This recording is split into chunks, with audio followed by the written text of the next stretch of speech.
Hey everybody, welcome to another episode of Lunch with PB&J with PB&J. That was weird. That was. So look. We matchy again. We did it again. I got up first. And I got dressed. Today, recording is St. Patrick's Day, and I have to wear green. This is the only thing I could find, so. Yeah. Yeah. We did a kids thing. I didn't do it. Maddie did it, our kids director, our kids leader here at the church. And so she had kids over here for Lego Day because it's March break. And so the first thing my kids did, Judah, came in to my office this morning when he got here. And he just comes in, he's got this weird look on his face. And then he goes, "What are you wearing?" And I'm like, I unzipped the jacket that I had on to reveal my green shirt. Because a couple years ago, Joy taught them. It's not a thing everywhere, but apparently, so in my house, if you're not wearing green on St. Patrick's Day, you get a pinch. So apparently that's not a thing everywhere. So. I don't know that I'd ever heard that until I got married to her. Before I got out of the bed this morning, I almost got pinched by Joy. Judah. So. By Judah. Mm-hmm. Joy just looks for an excuse to abuse people. I'm wearing green. So we're going to do the entire podcast in honor of St. Patrick's Day. We're going to do the entire podcast with an Irish accent. No, we're not. Okay. But that'd be exciting. It was worth a shot. I thought I'd try. Who wants to hear that? Next year, we'll do it. We'll work on it. Mm-hmm. We've got some Irish friends. Yeah, and we would not do them justice, so we better not. 33 and a turd. I had an Irish friend of ours tell us, if you want to know how to use an Irish accent, you just say, 33 and a turd. It's 33 and a third. Anyway, now that I've offended all the Irish people listening, let's move into Ruth, chapter 2. Ruth, chapter 2. And it's going to be good. Here we go. So if you don't remember, or you're tuning in and you're like, I didn't listen to Ruth chapter 1, you should probably stop and go back and listen to the last episode. Make sure you get Ruth chapter 1 under your belt and then proceed to this, because that just makes sense. That's how books work, everybody. You don't read a book and start at chapter 2. You start at chapter 1. But for those of you that have listened or watched, just to catch you up as we go into it, here's what chapter 1 was about. And everything's blurry, Joy. I don't know why. It says, like I'm reading from the Bible. I'm reading from my notes. Naomi's husband. So Naomi is one of the main characters, so that is Ruth's mother-in-law. Mm-hmm. But Naomi's husband, this is how chapter 1 started, is moved the family from Bethlehem to Moab because there was a famine in Bethlehem. And I couldn't remember. Bethlehem means... House of bread. House of bread.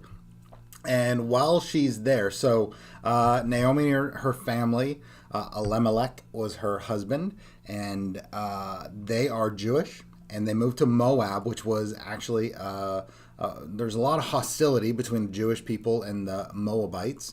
And yet they moved there because the grass seemed greener on the other side. There was a famine in their land in Bethlehem, so they moved over to Moab. And while they're there, Naomi's two sons, who we meet just very briefly, they get married, don't have any kids, and then soon afterwards, about 10 years, I say soon afterwards, 10 years later, not only does Naomi's husband die, but also her two sons die, leaving her with just her two daughter-in-laws. And so Naomi decides she's going to go back to Bethlehem, back to where she has roots. Mm-hmm. And so her sons had married Moabites, women. And so they go with her, and while they're traveling back, Naomi stops. They have this big epic breakdown in the middle of the road where Naomi's like, listen, I don't know what kind of a life you're going to have when you come back to Bethlehem. You're going to be foreigners. There's hostility between the Jewish people and the Moabites.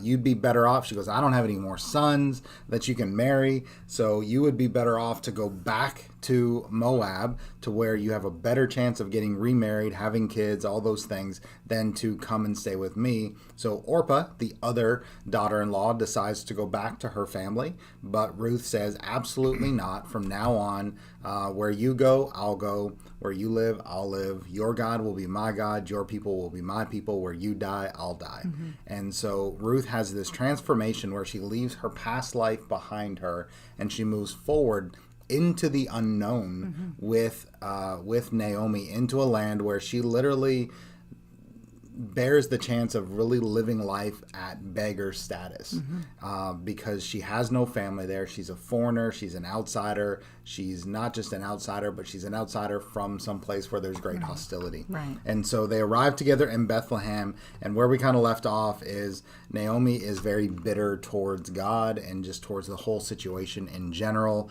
and that's where the story ended. So we're going to pick up in Ruth chapter 2. Did I miss anything in the Put on those glasses. recap? Don't make fun of me. Ruth chapter 2, and we're going to read the first 3 verses and we'll stop. It says, "Now there was a wealthy and influential man in Bethlehem named Boaz, who was a relative of Naomi's husband Elimelech. One day, Ruth the Moabite said to Naomi, 'Let me go out into the harvest fields to pick up the stalks of grain left behind by anyone who is kind enough to let me do it.' Naomi replied, 'All right, my daughter, go ahead.' So Ruth went out to gather grain behind the harvesters, and as it happened, she found herself working in a field that belonged to Boaz, the relative of her father-in-law, Elimelech." So it's I thought that was kind of interesting, is they introduce him twice in 3 verses. They introduce Boaz twice. It's like, and even all the relationship stuff, it's like they're really trying to hammer home who he is, what's going on, all that stuff. And so Ruth went to work, sort of. It's not really a job. She doesn't work for Boaz. She is literally just going out. It was a process that was known as gleaning, which actually dates back to being under the law of Moses.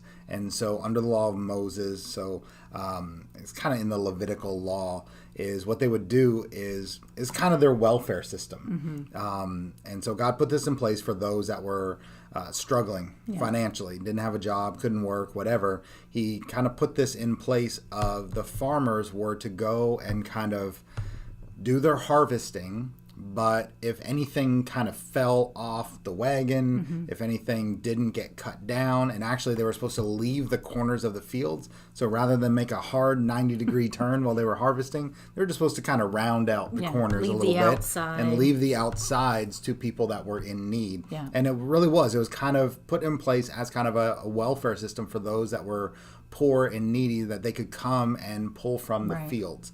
And so that was what it was, and it was called gleaning. And so it was there so that the poor were able to survive. So Ruth goes out, and she's just trying to get enough food to feed her and Naomi.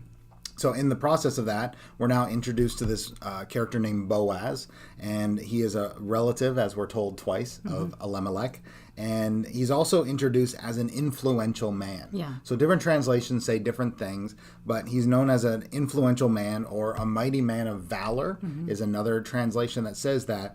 And really what that translates to is he is capable, he's efficient, he is worthy, he is honorable, and worthy in battle. That was another translation of that influential or man of valor. You often hear in the Old Testament especially that there was men of valor that surrounded the kings. The king had mighty men of valor, and they were the ones that were sworn to protect the king. And so this is how Boaz is introduced to us. In that, like, you go back to that gleaning and the process. If you want to know, like, where the verse comes from, it's Deuteronomy 24:19 through 22, and it kind of gives you like an example of why God put this in the process, the system in process. But I think at the very end of that, I think it's interesting because this is from God. This is a system that He puts in place. But it says, "Remember that you were slaves." You're like, why should you do this? Remember that you were slaves in the land of Egypt. That's why I'm giving you this command. And I just love that, because it's like God saying, just remember what you went through. Remember when you didn't have, anything to your name. Remember when you were poor. Remember when you were a foreigner. And I love that about kind of explaining what gleaning was, why God put it in. It wasn't just something that the Israelites put in place. It was a provision that God put in place. I think that's important. Yeah, and when I read this, I thought, Ruth tells Naomi, so I'm going to kind of dive a little. I'm going to kind of bounce back and forth between this is what the story's saying and this is how we can kind of take it. Because as we said last week, the whole story of Ruth is really a foreshadowing of Jesus. So Boaz kind of becomes this Jesus' character Right. in the Old Testament. It's a reflection or a foreshadowing of Right. some of the characteristics and what Jesus would eventually do for us. And when I read this, I thought, Ruth tells Naomi where she's going. She says, I'm going to go and try and find some food. But she uses this phrasing. She says, I'm going to go from, and I'm going to collect the harvest from anyone who is kind enough to let me. Mm-hmm. So, as Joy just said, it was a law that the people that own these fields, they had to let people come and do this. But the fact that she said, from anyone who's kind enough to let me do it, I think it really just... It showed kind of where Ruth's mindset still was. Even though she had left her old life behind, she recognized that she was a stranger in a strange land. She was a foreigner, and not just a foreigner, but a Moabite, somebody with whom her people had hostility with the people that she was living with. And so there was this place, and even though she had told Naomi, listen, your God is my God. I'm one of you. Your people are my people. That's the choice that she's making, but she's still not sure if people are going to receive her or not, is how I take that. And so even though she had turned to the God of Israel, she's not sure how the people are going to receive her. And so even though it's a law that is put in place to help God's people, she's not sure yet if she qualifies for that help. I thought that was just kind of an interesting thing, because sometimes we wonder, when we become Christians, that sometimes we wonder, or we even doubt how our past will affect our future. So even when we leave our old lives behind and we say, you know what, God is now my God. The gods of my old life I've left behind. Whatever those gods were, I've left those things behind, and I'm walking in a new relationship with Christ. But sometimes we can still kind of wonder and doubt of just, how will I be accepted? How will I be received? There's people that even walk into church sometimes, and they're like, how, because of what they've done. We've talked to people, both of us, and I know others have as well. Maybe you've talked to a friend, a family member, or something, and invited them to church, and they're like, oh, I can't come to church because of who I am, or because of what I've done, because of my past. And, I think even after we accept the message of Jesus, sometimes we can still struggle to really receive the acceptance of God. We still feel like we have to earn the acceptance of God and earn even some of the promises and blessing. That law was really a promise to those that were in need. It was this thing of, I'm always going to take care of you. You're always going to be provided for. So you may not be the richest person in the nation, but you're always going to be provided for, and God put that in place. And sometimes we struggle. I feel like people sometimes struggle with, can I be blessed? Can I feel welcomed? Will I only be seen by my past, or can I be seen by this new life that I'm walking in? It's a very vulnerable place that she put herself in. And I feel like that's where Ruth's headspace is right now, is kind of, she feels vulnerable in this new place that she's in. So verse 4. Before you go on. Okay. So I don't have any notes on me, so I'm kind of trying to catch up with him. So I feel like you can learn 3 things from even those short verses there. You learn a lot through what Ruth says, and it really ties in actually what you're saying, because my first thing was she humbled herself. And so there's this vulnerability, there's this humbleness where, she could have said, okay, this is below me. I'm not gonna. I don't know what she had in Moab. I don't know. I don't know their wealth. I don't know their status. What kind of family I don't know the family she came from. But she could have said, this is below me. I'm not gonna go glean in a field and pick up. Because there's a lot of people who don't want to receive in times of need. Yeah. And I even think, I wrote this question down of, how do I feel about giving, and how do I feel about being the receiver? There's times in our life where we're the giver, and there's times in our life where we're the receiver, and we have to learn to do both. So I feel like the first thing you learn from her saying this is she humbled herself. The next is she took the opportunity right in front of her. Because again, just like Ben said, when they moved back, there wasn't a lot that she had. She didn't have anything to her name. There wasn't a lot of opportunity, but she took the opportunity that was right in front of her. And I think that's important, because she wasn't idle. You know, and she was the one coming to Naomi with this idea of, here's what I'm going to do. So she took it upon herself to kind of to put herself out there and to take the opportunity right in front of her. And I think that's important, because a lot of times we have this we just sit around, right? Yeah. And we just want everything to come to us. And she took that opportunity. And then the last thing I think, even in those short little verses, is this thing where she trusted God because, again, it was a system that God put in place. And she trusted, hey, I know about this. I'm going to use it, and I'm going to trust. And even that part where she says, anybody who's kind enough. So to me, I see an optimism, and maybe she's even doing that on behalf of Naomi because Naomi's bitter right now, right? Yeah. So it's that optimism of trusting God, taking the opportunity. She humbled herself, but that optimism of looking for the good in that situation. I think that's important to see that, even in those short verses, we can see that, the principles that she used. And then the verse that says in verse 3, it says, and as it happened, she found herself. And I just think that's kind of funny because it's as it happened, it was it's not coincidence, right? Yeah. And what is that phrase you use all the time about, there's no coincidence with God? I put him on the spot. But he talks about it it's this thing where there's no coincidences with God. Yeah. God already knows. So she might have come into this field and found herself in Boaz's field, but God already knew that was going to happen. He already had a plan. He already had a purpose. And then going back to verse 1, because I have to keep my theme with the names, right? Boaz means strength is in him. So that kind of comes into play and is very important to see. Yeah. Even that idea of as it happened. Yeah. I read in one of the commentaries while I was studying of just, here she had made that decision of your God will be my God. So she'd really given her life to God. She'd come into the family of God. And it's this thing of and I talked last week about she made the hard choice. It would have been easier for her to go back to her country, but she made the hard choice of leaving her old life behind and going into a new life and following God. She wasn't following Naomi, she was following God. Right. And when we do that, what's happening is God is leading her. And so, it's not by chance that she ends up in Boaz's field. This is where God's going to provide for her, not just under the old law of gleaning, but we're going to see where God provides even greater things. When I just look at when we... some things have to fall in place, right? We're not just going to happen upon something that's wonderful if we're not living under God's authority.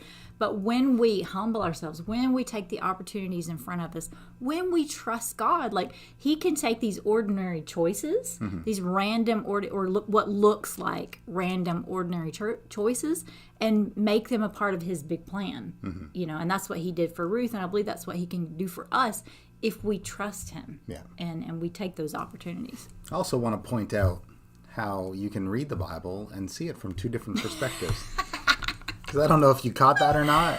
You can tell which one of us is the optimist of the relationship and which of us is the pessimist. Did I contradict you? I saw Ruth and said, she's struggling with, is she going to be accepted? And you're like, funny. She saw optimism in the fact that somebody's going to be kind enough to let me do this. And I'm like, she's going out there thinking, oh my goodness, I don't know if anybody's going to let me do this or not because I'm a foreigner. Did I contradict you? Sorry. No, not a contradiction. I'm kind of making a joke, but it really is how you see it from different perspectives. Yeah. And I think for me it was that building off of here's Naomi and she's bitter.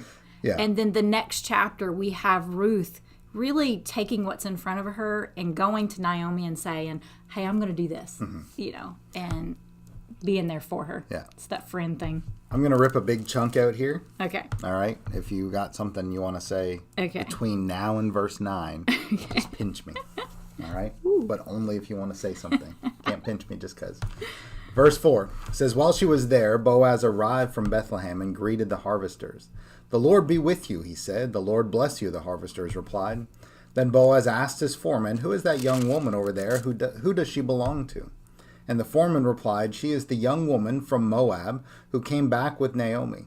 She asked me this morning if she could gather grain behind the harvesters. She has been hard at work ever since, except for a few minutes' rest in the shelter. Boaz went over and said to Ruth, listen, my daughter, stay right here with us when you gather grain. Don't go to any other fields. Stay right behind the young women working in my field. See which part of the field they are harvesting and then follow them. I have warned the young men not to treat you roughly, and when you are thirsty, help yourself to the water they have drawn from the well. So a few things here. We're just kind of getting this introduction again. So Ruth catches the attention of Boaz right off the bat. So we kind of see that. We also see the faith of Boaz coming out immediately, right? The very first thing that Boaz says in the whole story is he walks into his workers and he says, "The Lord be with you." And so we see that from the very beginning, that he is a strong man of faith, and his workers, even the fact that his workers reply that way, you can tell that it's kind of like in church. What is it? God is good all the time. All the time. God is good. Come on, somebody. All right. So it's kind of similar to that. Right. You can tell it's something that goes on, right? Yeah. So you get the character of who he is. Right. And so then Ruth catches his attention, and the foreman, he asks the foreman who she is. The only thing I really saw there is the Moab, is Moab, right? The foreman points out, oh, that's who came back with Naomi. She's a Moabite. She's a Moabite. And I don't know if that means anything. It could just be a descriptive term. As we've established, I'm a bit of a pessimist, so I don't know if it's like a derogatory thing, like she's one of them Moabites or what. But anyway, and then we also see, though, Ruth's character. We see Ruth's character come out, and that the foreman, she's just come into the field, she's doing the work, and when she's asked about, the foreman describes her as the one who came back with Naomi. She's a hard worker. She asked for permission to be here, even though technically she didn't have to. She asked for permission. She's a hard worker. She hasn't rested. And then Boaz comes in and addresses her as daughter. Now, there is an age gap between the two of them, and you'll see that in chapter 3. It refers to that age gap. And so most commentaries think that it's probably more just a reference to their difference in age, the fact that he calls her daughter. But he tells her to stay in his field, that the beggars in that time, and who the gleaning process was really for, the beggars would often go from field to field to field and just kind of pick up what they could when they could. And it was generally after the harvest. And it was after the harvest, and so they were just kind of really picking up the scraps. And so Boaz says, don't go anywhere else. Basically what he's saying is, don't go anywhere else. I'm going to take care of you. You're going to be taken care of here. And so he says to stay there. He also says to stay with the young women that are working for me. So basically he moves her from beggar status to a part of his team, to really a part of his workers, and brings her in without making it official. That's kind of what he's doing there, is don't stay in the background, don't pick up the scraps, come and take the good stuff. Follow the workers, see where they're going, stay with them. He assures her that she's going to be protected from the men, and that she is to use the resources that are available to everybody that works for him. So if you're thirsty, go get it. If you need some rest, go here. If you need some water, go here.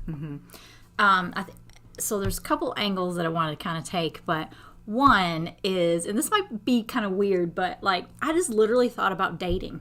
I literally thought about, like, so it says in verse 5 that Boaz asked his foreman, who is this young woman over there and who does she belong to? He's looking and he's asking. And so it's this, he's very aware. And then it says he's even aware because they tell him how hard she's working. And then as we move on, you haven't read it yet, but it talks about her reputation. Yeah. And it literally just made me think about dating, because we can learn a lot spiritually of what Jesus has done for us in the Book of Ruth, but we can also learn a lot about the principles and the character traits that need to come out of us, as we've seen in some of these characters. And I thought about Boaz, and just like this, he was looking and asking, and, we're not even there yet to the point where it's like, okay, they're going to become a couple or they're an item. What? But it's this thing, it's the setup. It's the setup. Yeah. And so it made me think about, like, for Christians, when they are looking for someone to date, when you're looking for somebody to marry, asking the right questions, looking and being aware of a person even before you go on a date, being aware of that person's reputation before you ask them out, right? Yeah. And so yesterday was our 20th anniversary. We've been married for 20 years. And it just, I don't know, you have all these things playing through your head about when we met and all these things. And so I just was thinking about, like, before you asked me out, before we went on our first date, I knew you. I knew your family. I knew your reputation. I knew your love for God. Like, I knew all of these things because I was watching you from afar. And I knew you, and that sounds creepy, doesn't it? Sounded really creepy. I was watching who you were. Yeah. And probably vice versa, you were doing the same thing.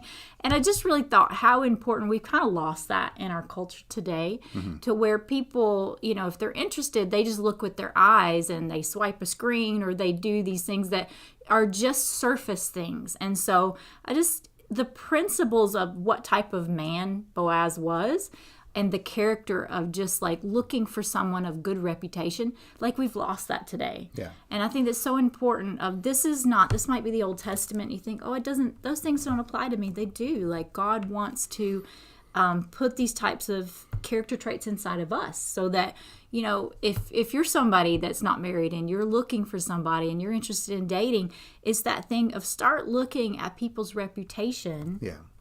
Even before you go out on that first date, even before you hold that person's hand, even before you get that first kiss, like you need to know that person's reputation.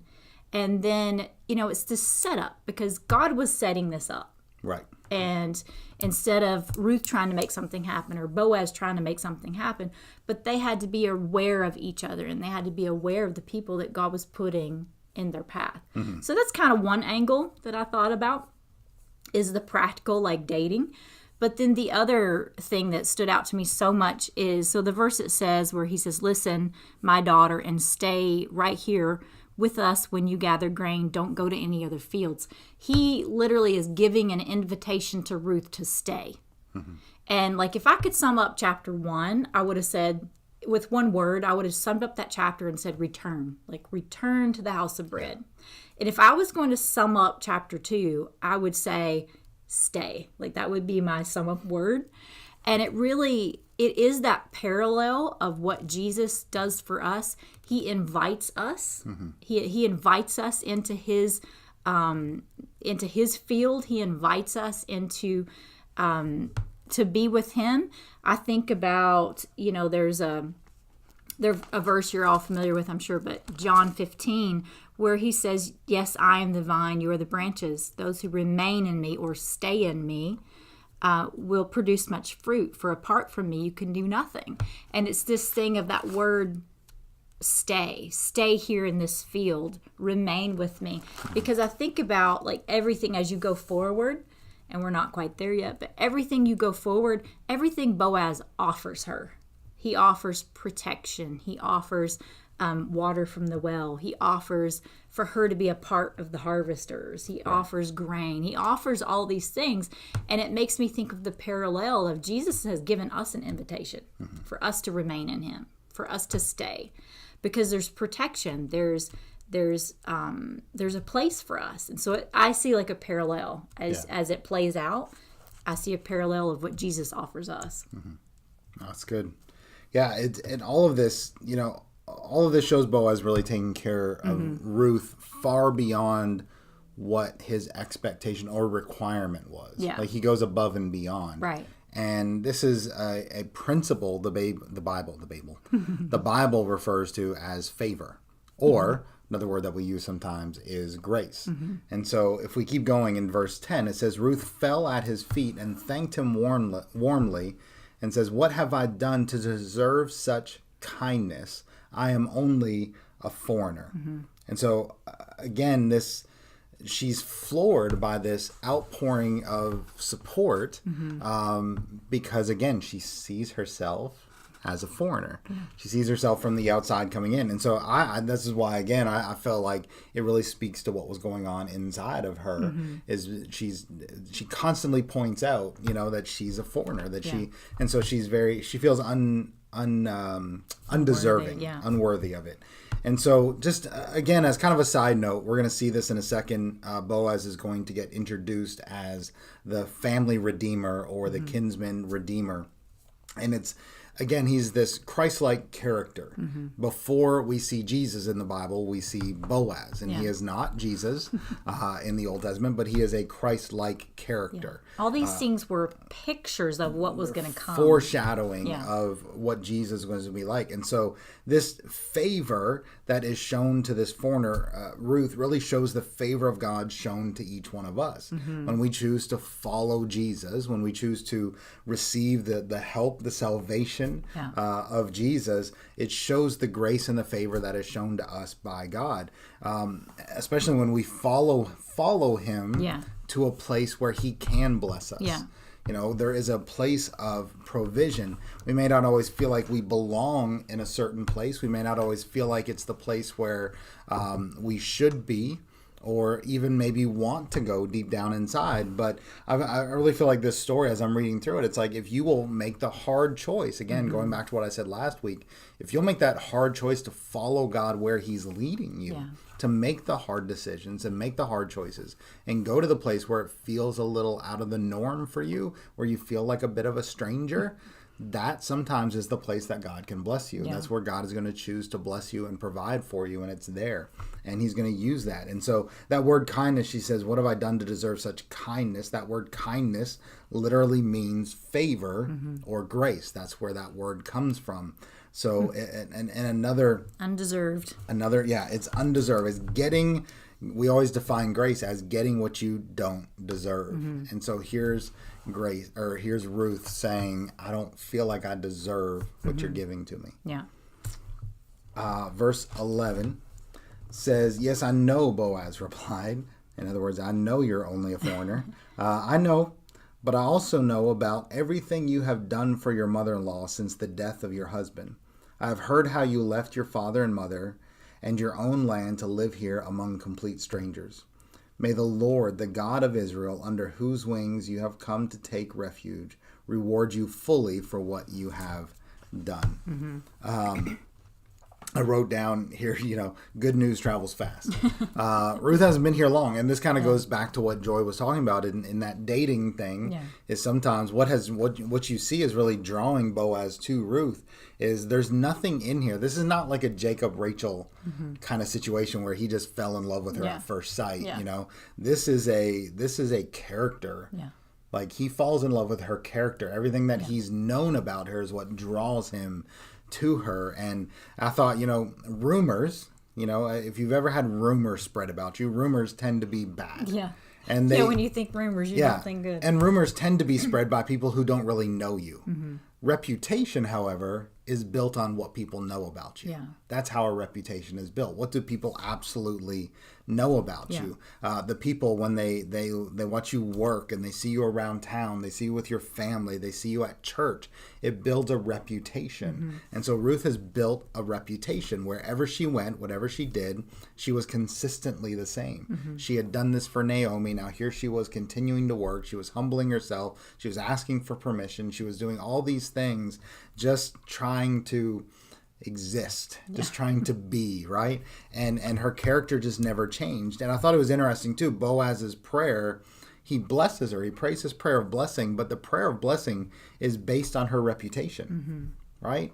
Did you catch that? Is like because of what you've done, may God bless you. And I read that and I thought, what would our blessing, what would your blessing look like if it was based on your reputation? What would your blessing look like if somebody were to pray a blessing over you and say, God, bless them according to what they've done? Wow. What would your blessing look like? I'll just let that one hang there for a second. Go for it. I like the part too where it says, where she asked, what have I done to deserve such kindness? And I'm only a foreigner. Like, when you look at the parallel of here, Boaz is an Israelite. She has come into this family. She's a Moabite. And it does mention it several times, and even in different translations, it'll say Ruth the Moabite. Like, it's more definite in some of these other translations, but it's really bringing to the surface a lot the fact that, hey, remember, she's a Moabite. She's not an Israelite. But that statement where she says, what have I done to deserve such kindness? I'm only a foreigner. And I just think it speaks when you walk that parallel line of what Jesus has done for us as Gentiles. Like, who are we? I'm not an Israelite. You're not an Israelite. Like, we're not Jewish. Like, so it's this thing of who are we? And yet God grafts us in. He takes us and, goes back to that verse about I am the vine, you are the branches. Like, he literally talks about branches being grafted in. And so that represents us as Gentiles. And so I look here at Ruth and her saying, who am I? I'm only a foreigner. Like, it's a representation of what's about to come in the future when Jesus not only comes for Israel, but he also comes for the Gentile. He comes for us. And I think that's neat because you see that play out in the life of Ruth.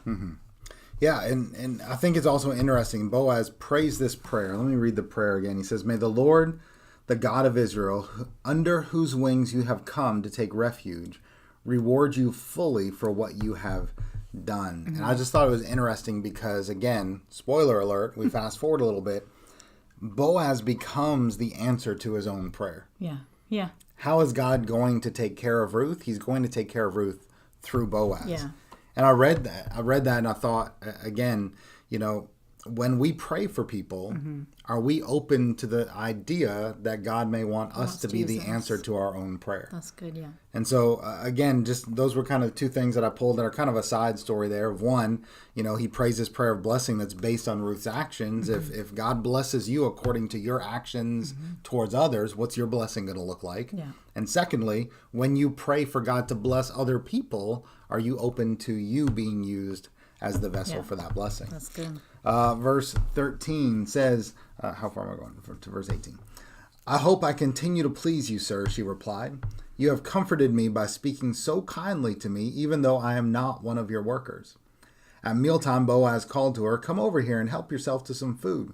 You can dip your bread in the sour wine." So she sat with his harvesters, and Boaz gave her some roasted grain to eat. She ate all she wanted and still had some left over.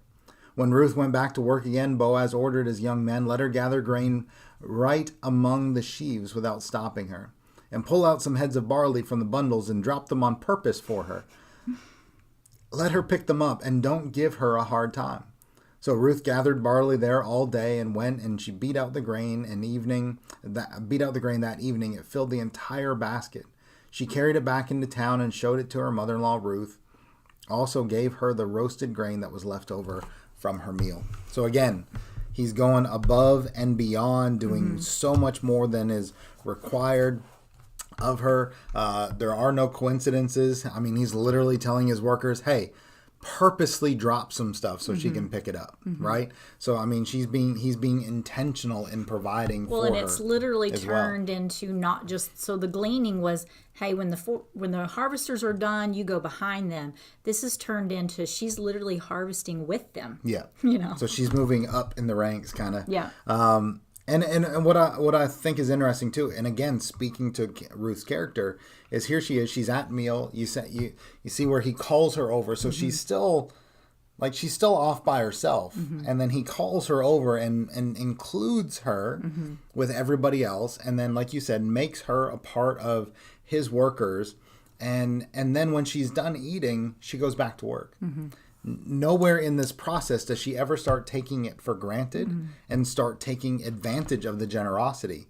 And instead she goes right back to work, and Boaz sees it and gives her even more. Right. Like when he sees her go back to work, as she goes off to the field after eating, that's when he turns to his workers and goes, "Listen, when you go back to work, make sure you do this, make sure you do this, make sure you do this, we're going to make sure she gets everything that she needs."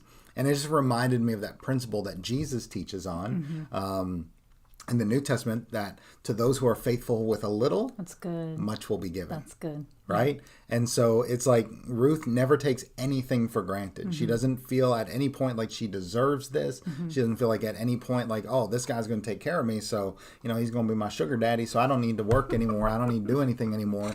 No, she goes out and she continues to do what she's always done, and that's a sign of character. Right. And so, and it's just this thing of she's going to keep working, and God will keep blessing. And I think that's an important principle for all of us, is that, yes, we believe that God is our provider, but that doesn't mean we sit back and just wait. Yeah. We go out, we work. And if what the principle of God is that if you will be faithful with the little things, God will give you the greater things. Right. And so we got to show our faithfulness and blessing and to receive that blessing, not only to us, but also our home, because you see where she goes and she has food left over for Naomi and she shares it with her. Yeah. In reading, like just kind of completing all those verses, I just go back to that thought of what did Boaz offer her?